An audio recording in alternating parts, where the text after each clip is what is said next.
En Joan no sap què és la por. Els monstres que habiten casa seva estan desesperats. S'hi esforcen de valent cada nit, però no aconsegueixen espantar-lo.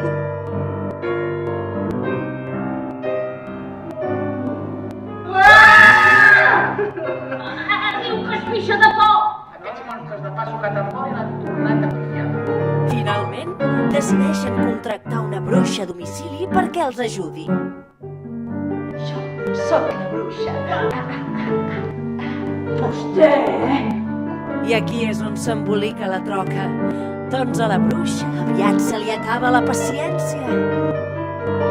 Però tu saps amb qui estàs parlant? Poca solta! Sí, amb una bruixa pirula. Et condemno a patir cinglat per sempre més! Com és ben sabut, no hi ha millor remei pel cinglot que un bon ensurt. Però com que en Joan no té por de res... Hi ha 3 procediments infal·libles per aturar el cinglot. El primer i més efectiu em sap greu comunicar-te que és un bon ensurt. Per sort, la Marta, la seva millor amiga, l'ajudarà en aquesta aventura.